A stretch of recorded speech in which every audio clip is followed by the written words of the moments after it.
no es todo dar todas las opciones o entregarnos completamente, sino que también como servidores de la salud tenemos derecho, pero también por eso es importante conocer la normatividad para poder ejercer ese derecho y para poder ejercer también nuestra práctica, ya sea pública o privada. Bueno, la investigación de los delitos corresponde al Ministerio Público y a las policías, las cuales actuarán bajo la conducción y mando de aquel en el ejercicio de esta función. En este sentido, si nos damos cuenta, menciona al Ministerio Público y a las policías. En este artículo no nos menciona a los peritos, pero también estamos involucrados por ser servidores públicos y que auxiliamos en la investigación. Y al igual como servidores públicos, cuando se tratan de víctimas, ya que pierdan su integridad física o de su salud, pues también van a requerir un servicio médico y en este caso, pues se va a involucrar el servicio médico dentro de este ámbito. ¿Sí? Igual es, entrando ya a lo que es el ámbito médico, la norma oficial 004 SSA3 del 2012, que nos habla del expediente clínico. Y es, de aquí deriva, pues, tanto del expediente clínico médico, las especialidades, e incluso está el apartado para odontología. ¿Sí? Entonces, en esta norma, donde se establecen las características, la importancia y la obligación de expedir este expediente clínico, pues también se señala cuáles son aquellos riesgos que puede tener un paciente, cuáles son los protocolos a seguir, por ejemplo, un consentimiento informado, cuáles son esa información que requiere el expediente clínico tanto de la institución, del establecimiento, que debe de tener un nombre, a qué se dedica, quién es el responsable, quién es el dueño, y el paciente también tiene que tener sus datos de identificación personal, desde la afiliación y pudiera ser hasta media afiliación, ¿no? Incluso cuando tenemos ya nuestro expediente clínico odontológico, bueno, tenemos un odontograma, el cual pues nos va a permitir una identificación dentobucal o una identificación de ese registro de la ficha dental para que después pudiera servirnos como un identoestomatograma o una consulta contra un identoestomatograma. Bueno, aquí también nos señala que el personal médico y de enfermería que va a formar parte del Sistema Nacional de Salud pueden ejercer la objeción de conciencia y excusarse de participar en prestaciones de servicios que establece esta ley, ¿no? Lo que mencionábamos. Nosotros tenemos derecho de solicitar un servicio de salud, ¿sí? De acuerdo al artículo 8º, bueno, yo tengo un derecho de solicitar este servicio, pero también como prestadores de la salud tenemos derecho, y en este artículo 10 bis, pues nos da ese derecho que se menciona como de ejercer la objeción de conciencia. Pues yo tengo derecho también como servidor a no brindar un servicio a una persona siempre y cuando no esté en peligro su vida, ¿sí? O que tenga un riesgo inminente de perder a un mayor grado su salud, ¿sí? Solamente así pudieran tenerse por ahí y dicen que es el derecho de admisión, ¿no? Pero pues bueno, es por decirlo de una manera coloquial, pero sí también se tiene, les repito, esta importancia de conocer los derechos y las obligaciones como servidor público, ya sea público o privado de la salud. ¿Ok? Entonces, también en el artículo 28 bis nos habla de las profesiones que podrán prescribir medicamentos, que son los médicos, los veterinarios, médicos veterinarios, los cirujanos dentistas, y también el personal de enfermería, este personal con ciertas limitaciones a algunos medicamentos, ¿no? Quienes tienen una patente mayor para poder medicar, pues son los médicos veterinarios, médico cirujano y el cirujano dentista. Otra parte que yo pienso es importante también en el artículo 72, donde nos habla de la salud mental. ¿Por qué? Porque dentro de la criminalística podemos encontrar, si la criminalística es esta ciencia que estudia y analiza el hecho delictivo o el delito, bueno, tenemos otra especialidad que es la criminología, la cual va a estudiar al delincuente, va a estudiar a la conducta de la persona que comete un delito. Entonces, esta cuestión de la salud mental pues también es muy valorada por las cuestiones del por qué una persona puede cometer un delito, por qué tiene ciertas fijaciones o alteraciones que lo llevan a tener cierta conducta. Ok, aquí artículo 82, las autoridades educativas competentes proporcionarán a las autoridades sanitarias la relación de títulos, diplomas y certificados del área de la salud que hayan registrado y la de cédulas profesionales expedidas, ¿sí? Como la información complementaria sobre materia que sea necesaria. Lo que habíamos estado contemplando desde el artículo 5 de la Constitución Política de los Estados Unidos Mexicanos, que se tiene que contar con un título y una cédula profesional para poder desarrollar o practicar una profesión.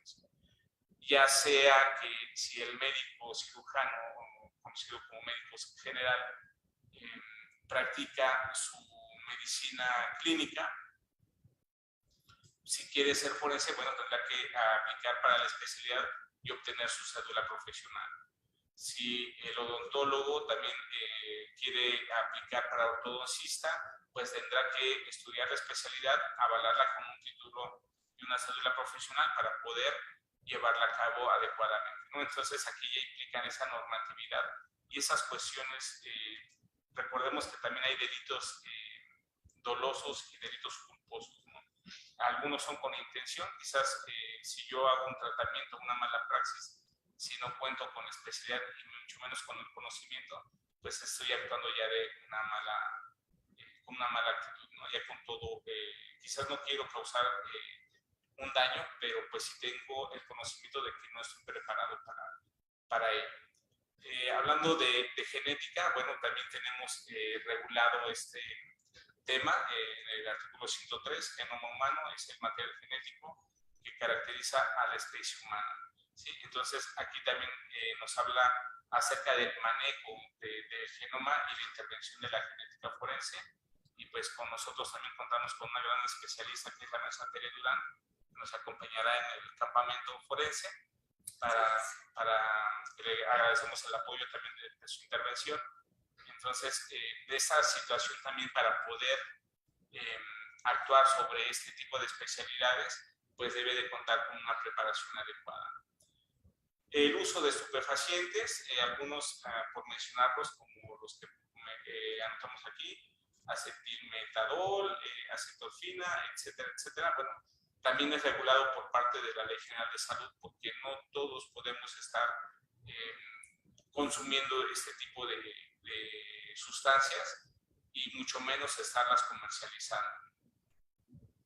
Y en el 317, donde nos habla que el material genético no puede ser utilizado para finalidades distintas o incompatibles con aquellos que motivaron su obtención.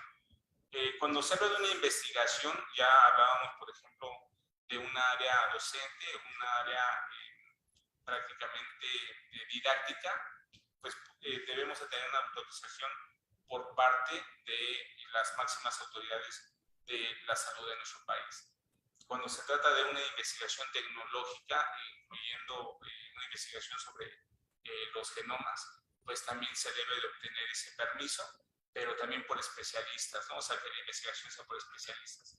Entonces, no es válido hacer de pronto a nosotros nos causa una idea, por ejemplo, yo como criminalista tengo una idea y quizás yo quiera experimentar, pero todo debe ser normado y controlado.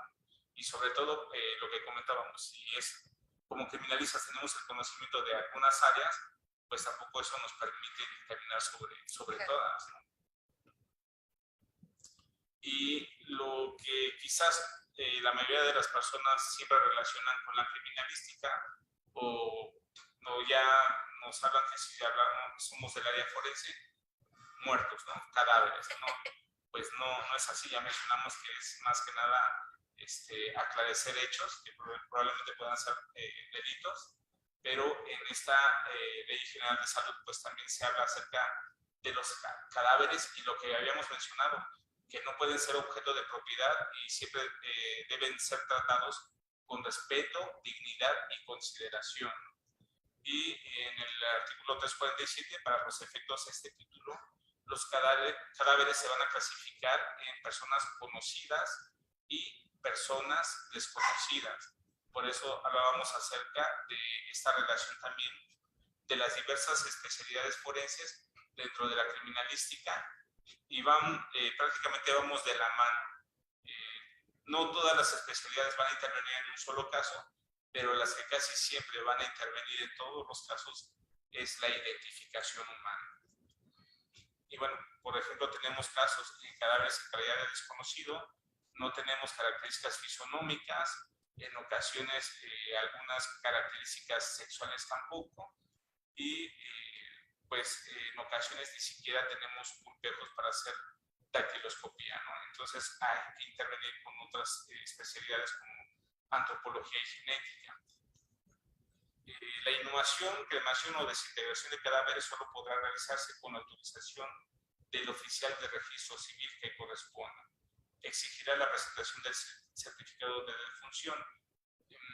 Regularmente quien emite ese certificado de defunción es el área médica que va a determinar la causa de muerte de esa persona, ¿sí? La causa de muerte ya de la persona fallecida, y el registro civil pues lo que va a emitir es el acta de defunción y va a tener que darnos el permiso para poder inhumar, cremar, incinerar esos restos humanos. Y bueno, como lo que hablábamos acerca de los delitos, que también viene contemplado en su código penal, pero dentro de la Ley General de Salud, delitos que, bueno, hay más, nada más traté de poner algunos que tienen mucha relevancia, acerca del artículo 455 de agentes patógenos, el manejo descontrolado o indiscriminado de esos agentes patógenos que pueden causar ese riesgo a la salud, pues está normado, incluso puede llegar a una pena hasta de 9 años.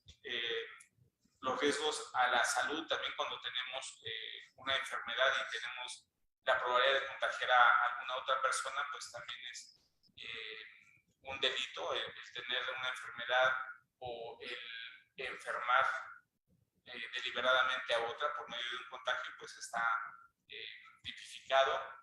El contaminar un cuerpo de agua también se considera un delito. También los daños a la salud, esos delitos contra la salud, pues hablábamos que pueden ser principalmente con sustancias.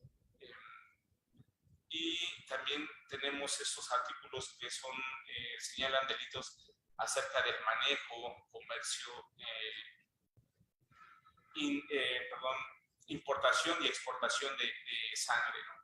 Entonces, bueno, tenemos, les repito, en el ámbito de la Ley General de Salud, pues señalan estos artículos donde todo lo que se contempla dentro de esta Ley General de Salud, pues el hacer omisión a la normatividad, pues nos puede, pues sí, dar una responsabilidad o crear una responsabilidad y por lo tanto ser responsables de un delito.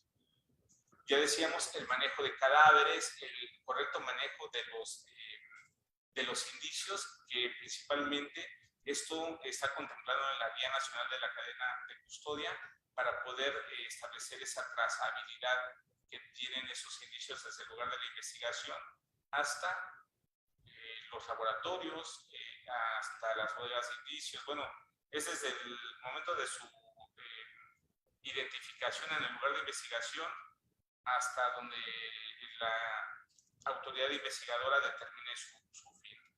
¿De acuerdo? Y bueno, otra ley, otra norma que también se debe de considerar, el Código Nacional de Procedimientos Penales, ¿sí? Donde, como ya se señaló también en la Constitución, pues el deber de investigación penal cuando el Ministerio Público tenga conocimiento de la existencia de un hecho que la ley señale como delito, ¿no? Entonces, nuevamente retomamos y como vemos hay diversos códigos donde van a un solo punto, pero eso es dentro de la normatividad, ¿no? Hay códigos que van a normar una sola acción o una sola autoridad, pero viene derivado de diferentes partes. Y, perdón, con permiso. Adelante, adelante. Qué interesante, maestro, todo de lo que nos está hablando, todo lo que es la normatividad.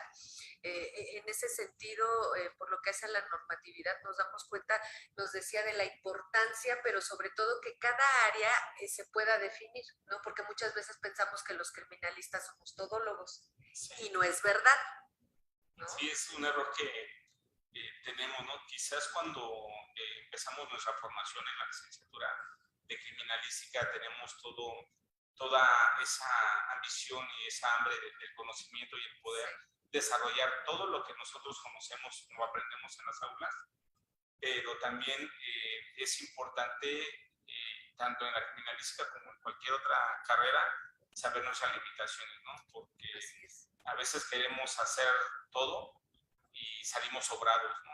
Pero sin bases o sin un aval que nos permita intervenir en diversas o en todas las ciencias. Claro, hacer una intervención de manera correcta y adecuada. Sí, y el conocer todas estas ciencias nos permite hacer una conexión interdisciplinaria para poder solicitar el especialista de cada una de las ciencias forenses. Así es. Sí, entonces, bueno, hablábamos del Código Nacional de Procedimientos Penales y pues en este también se señala la cadena de custodia. Y también vamos a ver que dentro de los artículos o el manejo de la cadena de custodia, bueno, se tiene ya un protocolo, se debe de cumplir con esa guía nacional o apoyarnos en esa guía nacional de la cadena de custodia, pero también se señala quiénes son las personas responsables de la cadena de custodia. ¿Sí? A ver, aquí está la cadena de custodia. Bueno, en el artículo 227 del Código Nacional de Procedimientos Penales, retomamos, es donde se señala el cumplimiento de la cadena de custodia. Y en el artículo 228 nos habla de quiénes son los responsables de esa cadena de custodia.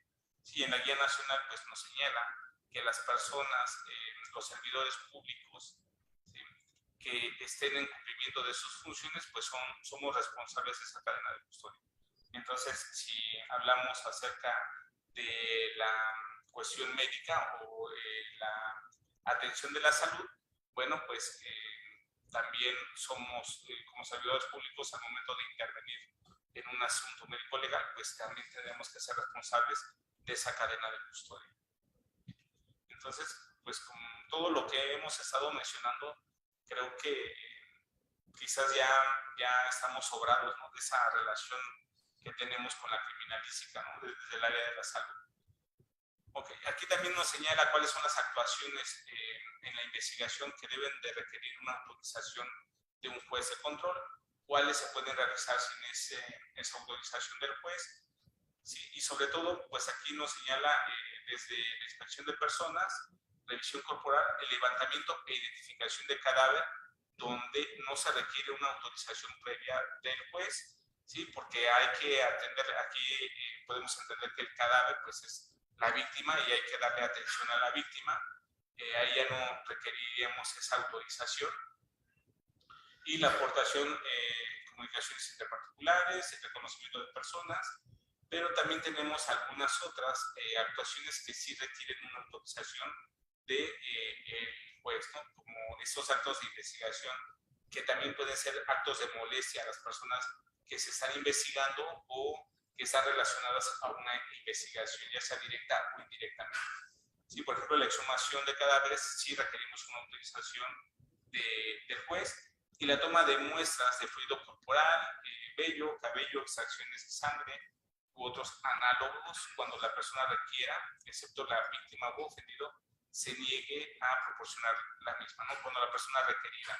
Entonces, lo que comentábamos, si es una persona que es la víctima o ofendido, bueno, aquí, pues, como la autoridad está investigando y está actuando en investigar un asunto que dañó a una persona, que a la víctima, ¿sí?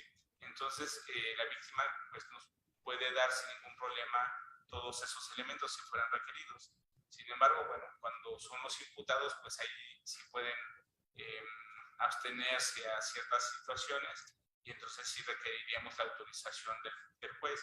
Pero bueno, esa relación, o señalamos este artículo, o esas intervenciones, porque nuevamente vemos que el área de la salud está presente íntimamente con la criminalística. ¿Sí? El reconocimiento del examen físico de una persona también es el médico, por ejemplo, cuando se hace la certificación de lesiones o la valoración de lesiones, tanto de la víctima como del imputado, pues sí, interviene el médico. Y bueno, acerca de los fluidos, pues de cualquier tipo de fluido corporal. Actos de molestia, bueno, pues se deben de llevar con respeto a la dignidad de la persona en cuestión. La revisión corporal, ya decíamos que para poder hacer este tipo de revisión, pues también no lo podríamos hacer o no lo puede hacer cualquier persona. Tiene que ser una persona que esté íntimamente relacionada o que practique esta área de la salud, como los médicos, para poder hacer la exploración física de una persona, ya sea el imputado o la víctima, o incluso para poder obtener indicios, fluidos corporales o indicios corporales directamente.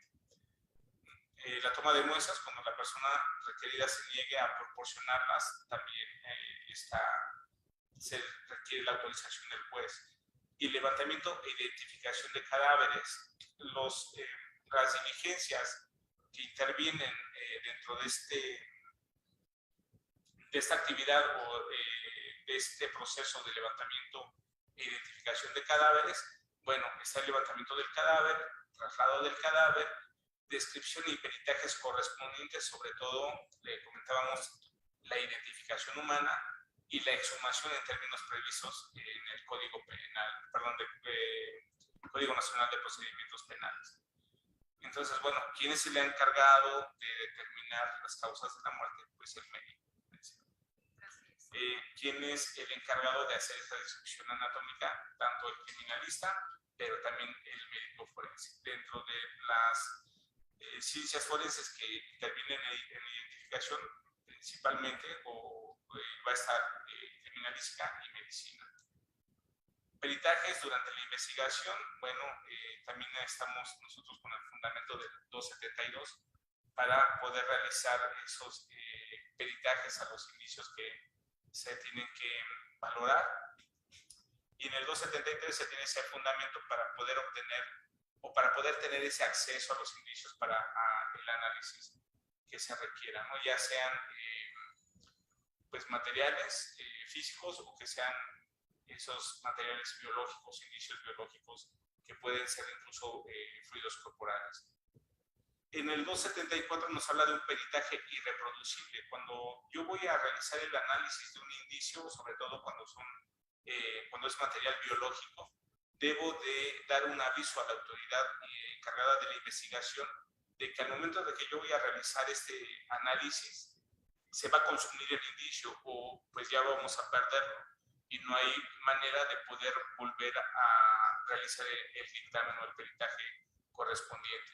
Se le avisa a la autoridad, a su vez le tiene que avisar al defensor del imputado para que su perito esté presente al momento de hacer este procesamiento y que no haya ninguna discrepancia o queja de que no tuvieron acceso al indicio, ¿no? Entonces, sobre todo cuando hablamos de materiales biológicos y pues nuevamente pues entran los peritos en el área de la salud, ¿no? Principalmente lo que es química principalmente, genética y podría ser incluso también odontología, ¿no? Patología.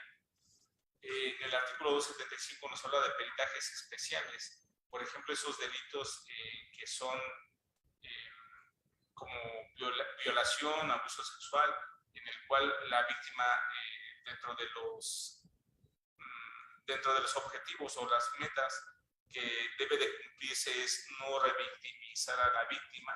Entonces, al momento de que hay este tipo de víctimas especiales por ciertos delitos, pues se hace un equipo interdisciplinario y principalmente pues tiene que intervenir el médico, el psicólogo, patología, química, dependiendo del tipo de delito, genética, pues tendrán que hacer un equipo interdisciplinario para poder actuar en la misma, así que en la misma intervención, valga el pleonasmo.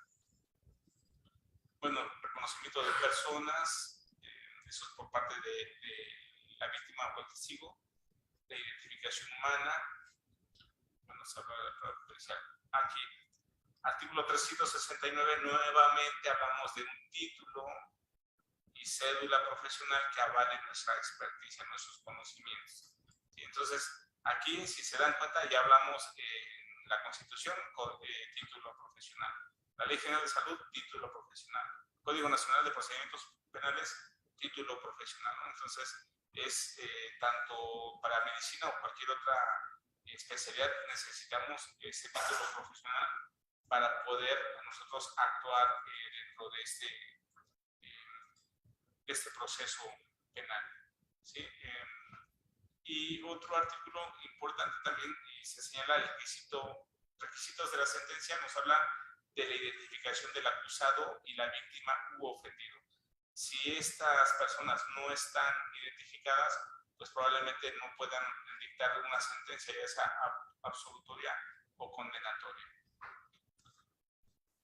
Y otra normatividad, por ejemplo, la Ley General en materia de desaparición forzada de personas, desaparición cometida por particulares y del Sistema Nacional de Búsqueda de Personas, pues también nos habla de esa interrelación o esa interacción que tienen las especialidades forenses para poder identificar esas personas que se están buscando, ¿no? Esas personas que están desaparecidas por medio de la desaparición forzada. Perdón. Y dentro de este sistema nacional se tienen las atribuciones de emitir un protocolo homologado de búsqueda en el cual intervienen diversas especialidades, sobre todo áreas de la salud que ya actúan de una manera pública como una especialidad forense en la cual pues se tiene que proporcionar datos importantes, ¿no? Tanto de la persona que se está buscando y recabar datos de los cadáveres o de esos cuerpos o materiales biológicos que se encuentran para poder tener la información necesaria y poder llevar a cabo por vía de acceso confronta de datos, tanto de los materiales ubitados como los indubitados, y poder establecer una identidad. Okay. Las autoridades involucradas en búsqueda y localización de personas desaparecidas o no localizadas.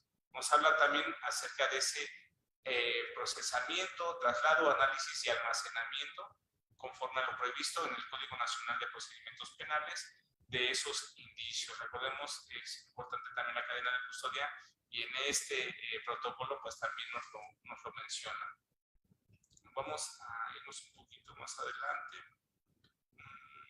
Que ninguna autoridad podrá ordenar la inhumación en fosas comunes de cadáveres o restos humanos sin identificar. Hay que tomar en cuenta, bueno, eso es el área de identificación, pero está muy ligado en diversas áreas de la salud, como la medicina, la genética, la odontología.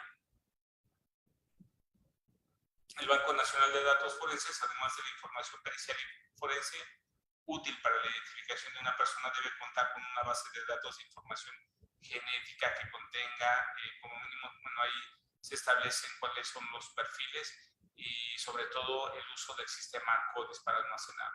Entonces, volvemos a mencionar las áreas de la salud, ¿no? Las especialidades, por ejemplo, como la genética. Los cadáveres o restos de personas cuya identidad se desconozca o no hayan sido reclamados no pueden ser incinerados, destruidos o desintegrados ni disponerse de sus pertenencias. Esos tendrán que ir a un almacenamiento, ya sea en alguna institución o en un panteón, aquello que se conoce como las fosas comunes, pero bueno, ya se tiene un registro de dónde se encuentra ese cadáver. Ok, y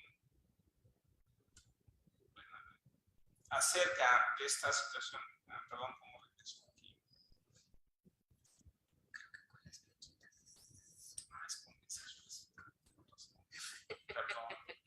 Perdonen, es que hay muchas fechas en este caso.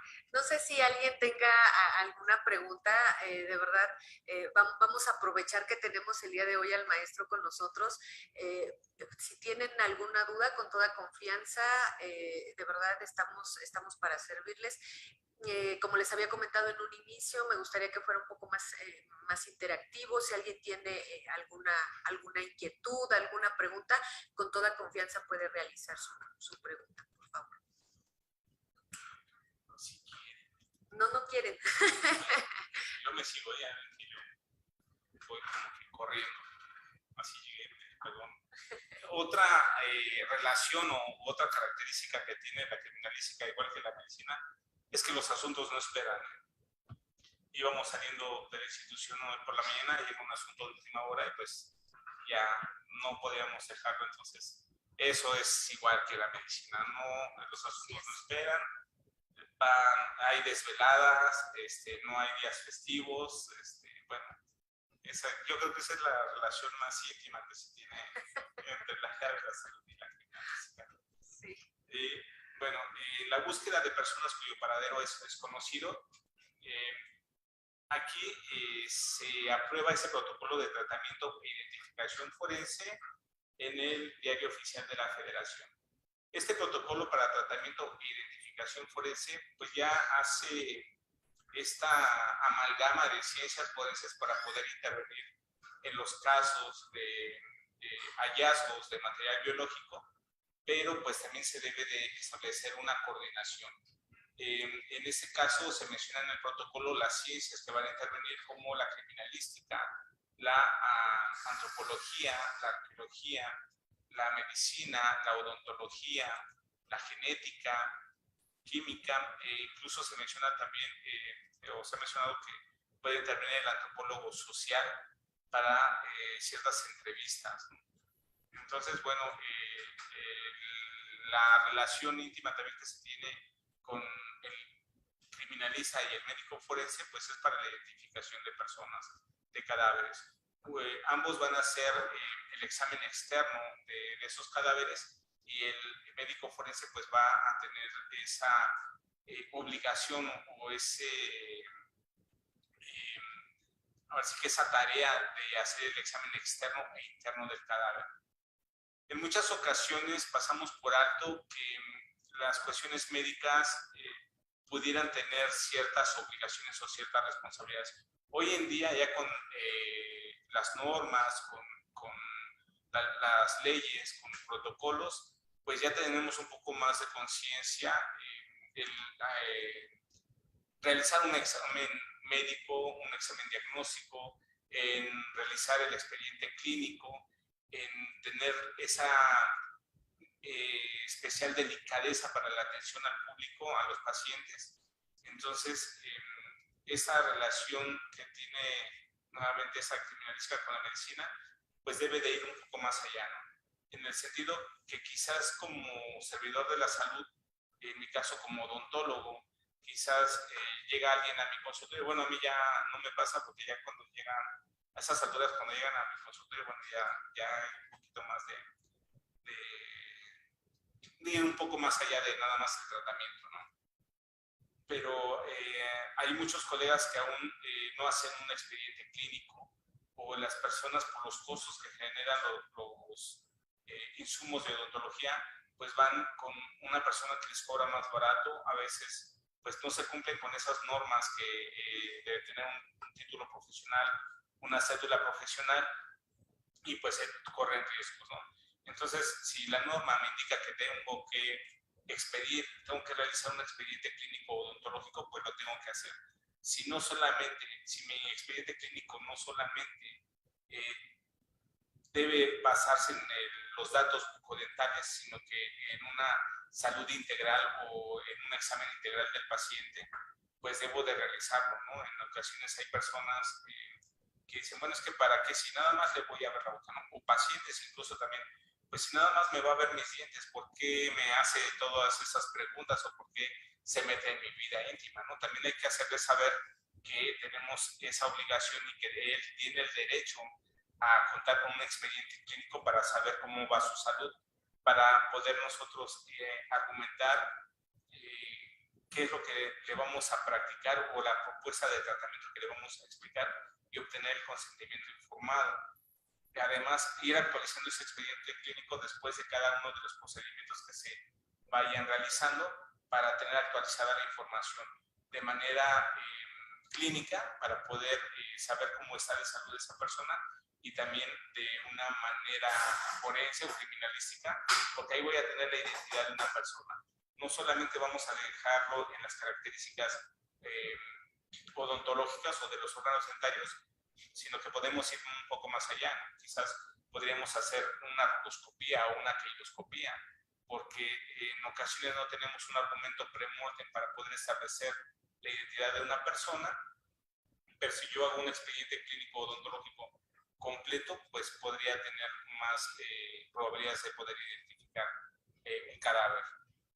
Maestro, pregunta nuevamente el doctor Carlos Mata si considera que existe el fenómeno en el personal de la salud llamado medicina defensiva, ya que existe mucha extorsión de parte de pseudopacientes. Sí, ese fenómeno se presenta mucho, porque incluso pues lo que comentábamos, ¿no?, acerca del derecho de poder decidir si yo atiendo a una persona o no. En ocasiones hay estas personas que se dedican a la extorsión y que se hacen, ahora sí que se hacen pasar por víctimas de una agresión o de una iatropatogenia, y quieren sacarle dinero al médico, ¿no?, ya sea odontólogo, ya sea médico general, ya sea un especialista. Y bueno, me ha tocado también en ocasiones asesorar a colegas odontólogos, me ha tocado asesorar también a pacientes, pero pues los pacientes que realmente quieren quieren reclamar un derecho que sí fue violentado, en ocasiones pues lo que están reclamando es mínimo, ¿no? O sea, hay pacientes que incluso, bueno, he llegado a asesorar colegas a los cuales les están pidiendo una indemnización hasta de 200,000 pesos, ¿no?, por un procedimiento odontológico. Y hay pacientes que me han pedido la asesoría y están reclamando un pago de 10,000 pesos o 3,000 pesos, ¿no? Entonces, pues ahí también pues hay cuestión de la valoración de los gastos, tanto profesionales como que tienen que intervenir en un proceso de este tipo. Recordemos que también primero que llegar a una etapa penal, pues está la CONAMED, que se trata de una conciliación, y la mayoría de estas personas pues amenaza con irse a lo penal para que el profesionista pues le dé el dinero que le está solicitando. Pero sí existe este fenómeno, pero por eso es importante cumplir con las normas, poder establecer un expediente clínico adecuado. Lo que comentábamos, no solamente si soy odontólogo, no solamente es a lo que yo voy a realizar. En ocasiones, con hacer un presupuesto pensamos que ya tenemos el registro del paciente. No, esto debe ser completo, ¿no? Debe ser conforme a la norma, tener un expediente clínico completo, porque incluso también sucede que los pacientes o pseudopacientes dan información ficticia, ¿no?, inventada, y no sabemos ni dónde vive, no tenemos su domicilio, no tenemos ni siquiera su identidad por medio de una identificación oficial. Entonces, eso lo podemos controlar de alguna manera, o podemos nosotros tener nuestra reserva a nuestro favor con un expediente clínico bien realizado, con todo lo que nos pide la norma, y sobre todo pues cumpliendo con los tratamientos y con lo presupuestado desde un inicio. Digo, hablando de presupuesto no tanto económicamente, sino que en cuestión de todos los tratamientos que son sugeridos y los que son aceptados, el consentimiento informado. En ocasiones ni siquiera el consentimiento informado nos salva, ¿no? Pero pues es mejor tener una evidencia de que se le informó los riesgos, se le informó el tipo de procedimiento, se le informó los costos, y sobre todo pues hay que ser honestos, ¿no? Nosotros también como profesionales de la salud, pues cuántas veces no hemos visto públicamente quienes ofrecen incluso que les van a dar una estética a esas personas que requieren no verse viejas, o que quieren verse estéticamente o estereotipadamente bellas, ¿no? Entonces, pues hay muchos ofrecimientos, pero no todos. También hay profesionales que no son honestos. Sí, lamentablemente sí está presente ese fenómeno y no solo a nivel privado, también puede ser a nivel público. Y bueno, para terminar, pues esta relación, espero no haberlos cansado con la explicación, con la charla. Quise ser un poquito dinámico y pues no irme tan despacito para no dormirlos mucho. Espero que haya cumplido por lo menos con ese objetivo. Y mencionábamos acerca del protocolo para tratamiento e identificación forense. Bueno, esas ciencias que van a intervenir, mencionábamos a la odontología, a la medicina y a la antropología, ¿no? Que estaban muy ligadas o directamente relacionadas al campo de la salud, a la anatomía sobre todo.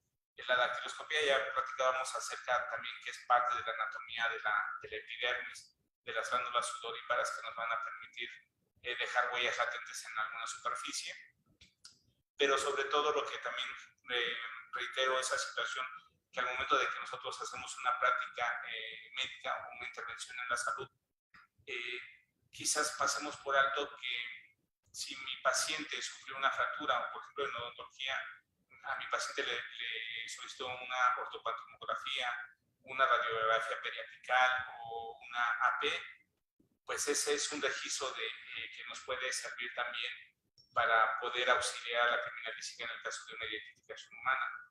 Pero también esa situación de las radiografías debemos de considerar lo que son las distorsiones radiográficas. Actualmente ya los equipos pues ya son tan sofisticados que quizás nos den imágenes más nítidas y más reales, pero bueno, dentro de todos los aspectos que se relacionan tanto normativamente como en el auxilio de la criminalística, en breves palabras es lo que podría yo comentarles, ¿no? Todas estas situaciones de las especialidades forenses y en las especialidades de la salud, perdón, en el ámbito forense en relación con la criminalística. No sé si tengan algún comentario. No sé si nuestra audiencia tenga alguna otra pregunta. Ninguna pregunta. Pues maestro, le agradezco muchísimo el día de hoy su participación. Para mí es un gusto siempre contar con su presencia, con todo su conocimiento. Muchas gracias. Les hacemos también una cordial invitación a nuestra 7ª edición de nuestro campamento forense. Ahorita, maestro, que mencionaba justamente todo lo que son las exhumaciones, lo que es diferentes áreas, ¿no? Cómo participan diferentes áreas, incluida la medicina, dentro de lo que es la investigación del delito. Tenemos un evento en el cual vamos a realizar digamos, es un evento multidisciplinario en el cual vamos a realizar exhumación de fosas, de restos que vamos a encontrar. Y aquí lo interesante, maestro, es que vamos a realizar esta práctica cada uno de los asistentes. Muchas veces acudimos a algún evento en el cual somos observadores, pero en este caso vamos a tener la oportunidad de poder participar activamente y además con muchos especialistas que yo me he tomado el atrevimiento, maestro, incluyéndolo a usted, de llamarles las vacas sagradas de la criminalística. No, es una realidad. Vamos a contar con un equipo de expertos, lo más destacado de lo que es el área forense a nivel nacional, y para mí es un gusto invitarlos a todos ustedes. Maestro, me gustaría que nos platicara un poquito de su participación dentro de lo que va a ser el evento del campamento forense. Sí, vamos a trabajar acerca de la recuperación de pulpejos. Esta práctica, pues como sabemos y lo hemos comentado ahorita con la Ley General de Salud, sabemos que no podemos trabajar con restos biológicos pues que son derivados de algún cadáver o algo por el estilo, pero vamos a adecuar este ejercicio con material similar, con la finalidad de que nosotros podamos practicar y experimentar incluso cuáles todos esos procesos o el procesamiento del lugar de investigación para poder recuperar ese material biológico y establecer la identidad de las personas que hayan sido inhumadas de manera ilegal en ese lugar. Incluso también tenemos la participación del teniente licenciado Eric Montejo, que es nuestro instructor de balística, ¿sí? Que vamos a tener un ejercicio, una dinámica de balística también, para incluso poder identificar algunas lesiones causadas por proyectil de arma de fuego y que pudiéramos encontrar también en las fosas que están preparadas para el procesamiento. ¿Sí? Entonces, bueno, en relación a mi intervención, sería rescatar esos pulpejos que pudieran estar en condiciones para ser procesados, obtener dactilogramas que pudiéramos confrontar con material indubitado y poder establecer la identidad, ¿no? Pero ya de una manera de recuperación de material biológico en estado de putrefacción. Entonces, breves palabras, es ese procesamiento que vamos a realizar para poder establecer la identidad por medio de la dactiloscopía. Pues bien, les reitero una vez más la cordial invitación a nuestro evento. Para cualquier información están directamente en nuestros números telefónicos en la página de Facebook. Ojalá que no se lo pierdan, que asistan. De verdad es un evento incomparable a nivel nacional. Es un evento diseñado para ustedes, para todos quienes están interesados en las áreas forenses, que puedan desarrollar una dinámica distinta. No es un campamento al común, es algo distinto, lleno de conocimiento, y por supuesto también nos vamos a divertir, vamos a convivir, van a estar grandes personalidades como el maestro Napoleón aquí presente. Entonces, chicos, los esperamos, no se lo pierdan, y muchas gracias por su atención. Muy buenas tardes a todos. Y sobre todo van a experimentar, se van a meter las manos, se van a ensuciar, van a poder obtener resultados directamente ya practicando con estos elementos que están diseñados para el ejercicio que se organizó. Esperamos que nos acompañen. Los esperamos, chicos. Buenas tardes a todos. Muchas gracias a todos. Hasta luego. Gracias.